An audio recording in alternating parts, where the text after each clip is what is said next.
தங்கலான் வந்து ஒரு பீரியட் படம். ஓகே, வணங்கான் வந்து இப்போ இருக்கிற கான்டெம்பரரி உலகத்தில் நடக்கிற பிரச்சனைகளை வச்சு பாலா சார் ஒரு படம் பண்ணியிருக்காரு. இது ரெண்டுத்தையும் நீ கம்பேரே பண்ண முடியாது. இந்த ஃபர்ஸ்ட் 6 மாசத்துல பார்த்தீங்கன்னா 124 திரைப்படங்கள் வெளியாகி இருக்கு. 27ஆம் தேதி நேத்தோட சேர்த்து. இதுல பார்த்தீங்கன்னா ஒரு 6 திரைப்படம் மட்டும் தான் வெற்றி படமா சொல்ல முடியும். மீதி 118 படமும் ஒண்ணுமே தேரல. எல்லாருடைய ஆசையும்னா ரெட் ஜெயின் படத்தை ரிலீஸ் பண்ண மாட்டாங்களா? இப்போ நீங்க சொல்ற கம்ப்ளைண்ட் இருந்ததுன்னா ஏன் எல்லாரும் ரெட் ஜெயின் போய் உட்காந்துருப்பாங்க? ஏன்னா ரெட் ஜெயின் ரிலீஸ் பண்ணா ப்ராப்பரா படம் ரிலீஸ் ஆகும். படம் கண்டிப்பா ரிலீஸ் ஆயிடும். அதை விட ப்ராப்பர் டேர்ம்ஸ் எடுப்பாங்க. அதை விட உங்களுக்கு கரெக்டா செட்டில்மெண்ட் கொடுத்துருவாங்க.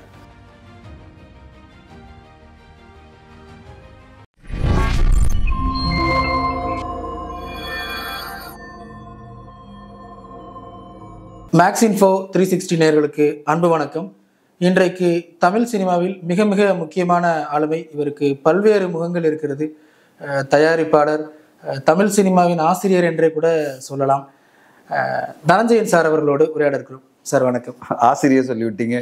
ஆசிரியர்லாம் இல்லைப்பா, தமிழ் சினிமால நம்மளும் இயங்கிட்டு இருக்கோம், அப்படிதான் சொல்லலாம். சொல்லுங்க. தங்கலான் படமும் இருக்கு, வணங்கான் படம் ரெண்டுமே ஒரே நேரத்தில் ரிலீஸ் ஆகுது. 2 படங்களுமே யாரும் சொல்லி எப்படி இன்னும் டேட் யாருமே சொல்ல.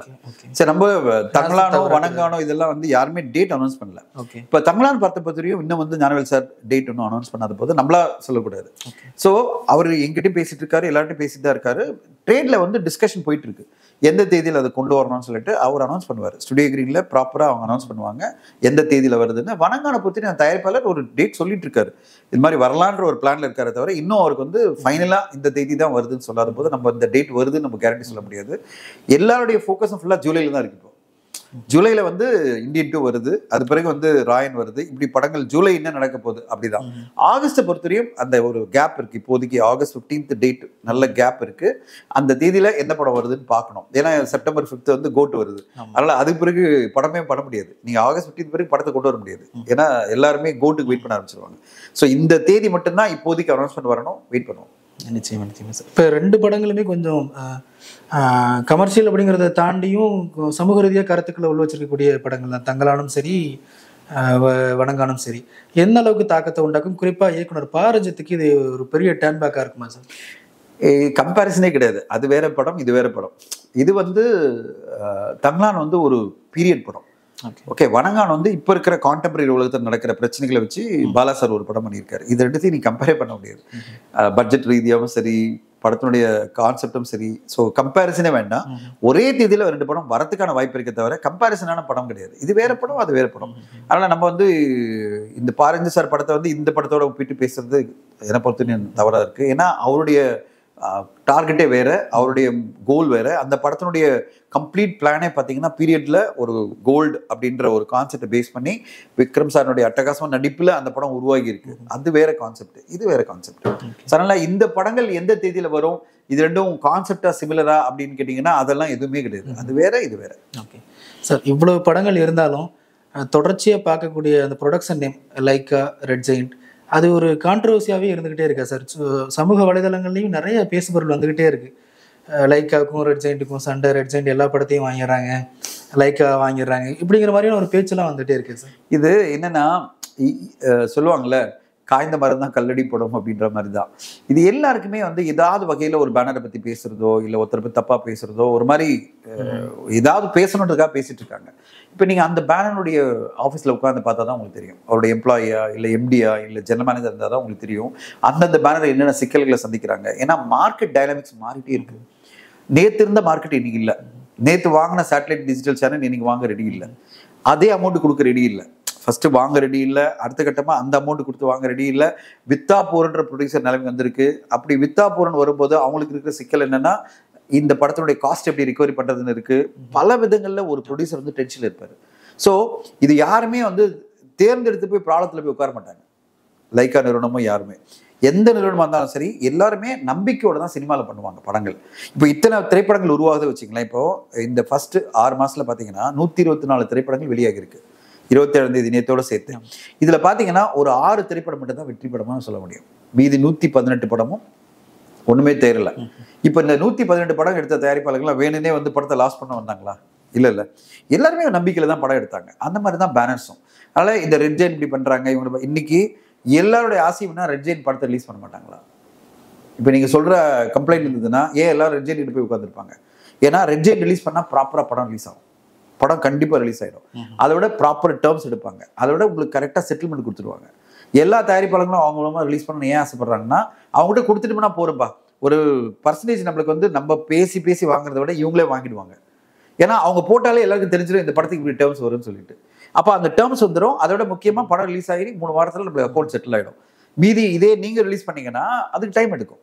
ஏன்னா தனித்தனியாக நீங்கள் வந்து ஒரு ஏரியாலையும் போராடி தியேட்டருக்கு வந்து வாங்கணும். ஆனால் இது வந்து ரெட் ஜெயின்ட்ல கொடுத்துட்டீங்கன்னா அவங்க பணம் கொடுத்துருவாங்க. அவங்க என்ன பண்ணுவாங்கன்னா, எந்த தயாரிப்பாளர்கிட்ட வாங்கினாங்களோ அந்த காஸ்ட் என்ன ரெவென்யூ ஷேரோ அதை கொடுத்து விட்டுருவாங்க. அது பிறகு எல்லா தியேட்டருக்கு கலெக்ட் பண்ணிப்பாங்க. அது அவங்களால அந்த ரொட்டேஷனில் பண்ண முடியும். இப்போ நானும் இன்னொரு டிஸ்ட்ரிபியூட்டர் அதை பண்ண முடியாது. நம்ம வந்து முன்னாடியே ப்ரொடியூசருக்கு படத்தை செட்டில் பண்ணிட்டு தியேட்டராக வாங்கிட்டு இருக்க முடியாது. நம்ம என்ன பண்ணுவோம், தியேட்டராக வரதான் நம்ம கொடுப்போம் ப்ரொடியூசருக்கு. ஆனால் அவங்க அப்படி கிடையாது, அவங்க முதலே ப்ரொடியூசருக்கு செட்டில் பண்ணிடுறாங்க. இப்போ எல்லாரும் அதனால தான் ரெட் ஜெயின்ட் போயிட்டு சார் எனக்கு படத்தை ரிலீஸ் பண்ணி கொடுங்க அப்படின்னு அவங்க கேட்குறாங்க. அவங்களாலே ரிலீஸ் பண்ண முடியல, செலக்டிவாக தான் பண்ணுறாங்க. அவங்க இப்போ வந்து அவ்வளோ படங்கள் பண்ணல. இப்போ பார்த்தீங்கன்னா மகாராஜா அவங்க பண்ணல, கருடன் அவங்க பண்ணல, கல்கியும் அவங்க பண்ணல. இதெல்லாம் தெரியுதுங்களா? அப்போ ரெட் ஜெயின்ட்ன்றது அப்படிப்பட்ட இல்லை. அவங்க சூஸ் பண்ணி படம் பண்ணோன்னா அவங்க டேர்ம்ஸ் கொத்து வந்தால் தான் படம் பண்ணுறாங்களே தவிர மற்றபடி அவங்க டெஸ்பரேட்டாக எல்லா படத்தையும் எடுத்து ரிலீஸ் பண்ண நினைக்கவே இல்லையே. அப்படி இருக்கும்போது அவங்கள நம்ம டார்கெட் பண்ணுறதோ இல்லை கார்னர் பண்ணுறதோ என்னை பொறுத்தவரைக்கும் உடன்பாடு இல்லை. என்னன்னா அவங்க பண்ணால் நல்லா இருக்கும்னு தான் எல்லாருமே ஆசைப்படுறோம். அவங்களுக்கு அவ்வளோ தூரம் படம் தேவையில்லை, எது தேவையோ அந்த படத்தை அவங்க ரிலீஸ் பண்ணுறாங்க. நிறைய தகவல் சொன்னீங்க. பேசும்போது மார்க்கெட் சம்மந்தமாகவும் சொன்னீங்க. இப்போ இந்த பழைய படங்களை திருப்பி ரீரிலீஸ் பண்ணுறது அது ஒரு பெரிய மார்க்கெட்டாக உண்டாயிருக்குது. நீங்களும் நிறைய ஊடகங்களில் பேசியிருக்கிறீங்க. கில்லி எல்லாம் பெரிய அளவுக்கு கலெக்ஷன்லாம் வாங்கியிருக்கதா சொல்கிறாங்க. அடுத்தடுத்து இப்போ நாட்டாமை கூட நாங்கள் கன்சிடர் பண்ணுறோங்கிற மாதிரி சொன்னதாக ஒரு பேச்சு இருக்குது. எப்படி சார் இந்த ரீரிலீஸ் படங்களுக்கான வரவேற்பு எப்படி இருக்குது? நம்மளே அந்த ரீரிலீஸ் இந்த மார்க்கெட்டை கீல் பண்ணுறோம் போல இருக்குது. என்னன்னா ஒரு கில்லி ஓனது ஒரு மேஜிக். ஓகே, ஒரு பர்டிகுலர் கேப் இருந்தது. ஏன்னா அந்த படம் தியேட்டருக்கு வரல, ரீலீஸே ஆகல. அந்த படம் ரீலீஸ் ஆகாத போது அதுக்கான ஒரு ஹைப் ஒன்று இருந்தது. அதனால அந்த படம் ரிலீஸ் ஆனவுடனே எக்கச்சக்கமான ரசிகர்கள், ஏன்னா விஜய் சார் அவ்வளோ பிடிக்கும், அவ்வளோ பேர் ரசிகர்கள் வந்து அந்த படத்தை பார்த்து கொண்டாடினாங்க. பெரிய கலெக்ஷன் ஒன்று பண்ணிச்சு, ஷேர் ஒன்று பண்ணிச்சு. ஆனால் இதை பெஞ்ச் மார்க்காக வச்சுக்கிட்டு துப்பாக்கி ரிலீஸ் பண்ணுற, போக்கி ரிலீஸ் பண்ண, போக்கரி எத்தனை தடவை ரிலீஸ் பண்ணியாச்சு, திருப்பி போக்கரி ரிலீஸ் பண்ணுற, நாடு கொடுக்குறது, போஸ்டர் ஓட்டுறது, ஒரு பிரயோஜனம் இல்லை. கிட்டத்தட்ட அவருடைய பர்த்டே இந்த லாஸ்ட் வீக் வரும்போது பார்த்தீங்கன்னா 4 திரைப்படங்கள் வந்து ரீலீஸ் பண்ணுறாங்க. என்ன பிரயோஜனம் சொல்லுங்க? ஏதாவது பெரிய ரெவென்யூ வந்ததா? ஒரு படம் வந்து 3 நாள் ஓடிச்சா? காரணம் என்னன்னா, இது வந்து ஒரு நல்ல ஒரு வாய்ப்பு. இதை கெடுக்கிற மாதிரி எல்லாருமே இருக்கிறவங்கலாம் நெகட்டிவ் ரேட் யார்கிட்ட இருக்கோ அவங்களாம் அதை ரிலீஸ் பண்ணும்போது என்ன சொல்லுவாங்கன்னா, சொல்லுவாங்கல்ல கோல்டன் கோஸை வந்து அறுத்து மொத்தமாக சாப்பிட்ற மாதிரி. அது பார்த்தா உள்ள போனால் ஒரு மொட்டை தான் இருக்கு. ஓகேங்களா? டெய்லி ஒரு முட்டை எடுத்து வச்சுங்களேன், அதை எப்பெல்லாம் வாய்ப்பு இருக்கோ அப்போ யூஸ் பண்ணால் ரீலீஸ் ஹெல்ப்பாக இருக்கும். எப்போன்னா ஒரு கேப் இருக்கும்போது, மார்க்கெட்டில் ஒரு கேப் இருக்குது, மார்க்கெட்டில் வேறு படங்களே இல்லை அப்படின்னு வரும்போது ஒரு கேப் இருக்குன்னு வச்சுங்களேன், ஒரு முக்கியமான படத்தை நம்ம கொண்டு போய் ரிலீஸ் பண்ணும்போது அந்த மக்கள் போய் பார்ப்பாங்க. இன்னைக்கு பேக் டு பேக் அவங்களுக்கு படம் இருக்கும்போது நீங்கள் எதுக்கு ரிலீஸ்ன்னு கொண்டு வந்தால் அவங்களுக்கு அட்டென்ஷனே இருக்காது இந்த படம் பேரில். ஏன்னா அவங்க இப்போ இந்த படம் வெளியிடும் போது என்னன்னா மகாராஜா பெருசாக பிக்கப் ஆகி போயிட்டு இருக்கு. அப்போ கொண்டு போய் ஒரு ரிலீஸ் பண்ணி வச்சுங்களேன், யார் அதை கன்சிடர் பண்ணுவாங்க? அவங்க மைண்டு ஃபுல்லாக எது இருக்குது? மகாராஜா மேலே இருக்குது, ப்ளஸ் வந்து கருடன் மேலே இருக்குது, அடுத்த வரப்புற கல்கியில் இருக்குது. இப்போ நீங்கள் தேவையில்லாமல் நீ வந்து யூஸ் பண்ணணும்னு நினைக்கிறீங்கன்னா ஆடியன்ஸ் வந்து கவனிக்க போகிறது இல்லை. ஸோ ஆடியன்ஸை பொறுத்தவரையும் ஒரு கேப், வேறு எதுவுமே படம் இல்லைன்னா ரிலீஸ் ஆன படத்தை போய் பார்ப்பாங்க. இவ்வளோ படங்கள் ஆப்ஷன் இருக்குது, அந்த படங்களையே தேட்டரில் பார்க்க முடியாத போது அவங்க எதுக்கு போய் இதை பார்க்கணும்? அதனால தான் ரீலீஸ் என்பது ஒரு நல்ல வாய்ப்பு. அதை கெடுத்துட்டு இருக்கோம் தான் நான் சொல்லுவேன். அதை வந்து பொறுப்பாக நம்ம உணர்ந்து கேப் கிடைக்கும் போது பண்ணால் அந்த ரிலீஸ் என்பது மிக பிரயோஜனமாக மாறும். அந்த டிஸ்ட்ரிபியூட்டருக்கும் சரி, ப்ரொடியூசருக்கும் சரி, யார் ரைட்ஸ் வச்சுருக்காங்களோ அவங்களுக்கு அது பிரயோஜனமாக மாறும். ஆடியன்ஸ்க்கும் ஒரு பெரிய ஆல்டர்னேட்டிவாக இருக்கும். சரி, ஓகே, ஒரு நல்ல படம் ரிலீஸ் ஆயிருக்கு, நம்ம போய் பார்ப்போம். இல்லைன்னா துப்பாக்கி மாதிரி படம்லாம் பெரிய கலெக்ஷன் பண்ணிருக்கணும் ரிலீஸ் பண்ணும்போது. ஆனால் அவங்க ஏன் ரிலீஸ் தப்பான டேட்டில் படும்போது என்ன ஆகுதுன்னா ரிலீஸ்க்கும் வேல்யூ இல்லாமல் போயிடுது. சார், நம்ம தொடங்கின இடத்துலேருந்தே முடிக்கலாம்னு நினைக்கிறேன். எல்லாருமே வந்து அடுத்த சூப்பர் ஸ்டார் ஆகணும்னு தான் ஆசைப்படுறாங்க, யாருமே உலகநாயகன் ஆகணும்னு ஆசைப்படுறது இல்லை அப்படிங்கிற ஒரு பேச்சு தொடர்ச்சியாக இருந்துக்கிட்டே இருக்குது. அது உண்மைதான். எப்படி சார்? அப்படிலாம் இல்லை. இன்னைக்கு பார்த்தீங்கன்னா சூர்யா சாரோ, விக்ரம் சாரோ, அடுத்து வரப்போகிற விஜய் சேதுபதி அவர்களோ அவங்களுக்கு சூப்பர் ஸ்டார்னு எதிர்பார்க்கல. அவங்க எல்லாமே அடுத்தது உலகநாயகன் தான். அவங்க டார்கெட் பார்த்தீங்கன்னா நடிப்பு தான் அவங்களுடைய டார்கெட். ஒரு சில பேருக்கு வந்து ரஜினி சார் மாதிரி வரணும்னு ஆசை இருக்கலாம், ஆனால் எல்லாருமே அதையே சொல்ல மாட்டாங்க. இப்போ விஜய் சேதுபதி அவர்கள் பார்த்தீங்கன்னா நடிப்பு தான் அவருடைய ஃபோக்கஸாக இருக்குது. கரெக்டுங்களா? இப்போ மகாராஜா படத்தில் என்ன ஒரு நடிப்பு கொடுத்துருக்காரு. இப்போ அவரையும் நம்ம உலகநாயகனாக சொல்ல முடியாது. அடுத்த உலகநாயகன் அவர் பண்ண முடியும். அவருக்கு அதுக்கான எல்லா கேப்பபிலிட்டி இருக்குது, திறமை இருக்குது. அதை விட தேர்ந்தெடுத்து நல்ல கதைகள் நடிக்கிறார் அவர். இப்போ விஜய் சேதுபதி ஒருத்தர் இருக்கார், சூர்யா சார் இருக்கவே அந்த மாதிரி தான் உலகநாயகன் மாதிரி தான் பண்ணிட்டு இருக்காரு. ஒவ்வொரு படத்துலையும் புதிய முயற்சிகள், புதிய எஃபோர்ட் பண்ணிட்டு இருக்காரு. கமர்ஷியல் படங்கள் நடிச்சிருந்தாலும் இந்த படத்தையும் விடுறதில்லை. இந்த மாதிரி படங்களையும் அவர் மிஸ் பண்றதே கிடையாது. விக்ரம் சாரும் அதே தான். தங்களான் மாதிரி ஒரு மிகப்பெரிய ஒரு கண்டென்ட் ஓரியன்ட் படத்தில் நடிக்கிறாரு. சேம் டைம் கமர்ஷியல் படங்களும் வீரதிரு சூரன்டோன்னு நடிக்கிறாரு. ஸோ அவங்க பேலன்ஸ் பண்றாங்க. கமல் சார் எப்படி பேலன்ஸ் பண்ணியிருந்தார்ல அந்த காலகட்டத்தில் பார்த்தீங்கன்னா சகலகலா உள்ளுன்னு பண்ணுவாரு. அது அடுத்த கட்டமாக பார்த்தீங்கன்னா ஒரு முக்கியமான ஒரு எல்லாரும் காலங்காலமாக பேசப்படுற படங்களும் மகாநதி மாதிரி படங்களும் பண்ணுவார். ஓகேங்களா, குணா மாதிரி படங்களும் பண்ணுவார். ஸோ அவர் கமர்ஷியல் படங்கள் ப்ளஸ் கண்டென்ட் ஓரியன்ட் படங்களை கமல் சார் எப்படி பேலன்ஸ் பண்ணாரோ அந்த மாதிரி பண்ணணும் தான் விக்ரம் சார் ஆசைப்படுறாரு, சூர்யா சார் ஆசைப்படுறாரு, இன்னைக்கு விஜய் சேதுபதியும் அது மாதிரி தான் பண்ணணும்னு ஆசைப்படுறாங்க. ஸோ அதனால நிறைய நடிகர்கள் கமல் சார் மாதிரி வரணும்னு ஆசைப்படுறாங்க. ஸோ நம்மள அதை கவனிக்கிறது இல்லைன்னு நான் சொல்லுவேன். எல்லாருக்கும் ஒரு ஆசை இருக்கும், ரஜினி சார் மாதிரி வரணுன்றது ஒரு சில நடிகர்கள் இருக்கலாம்.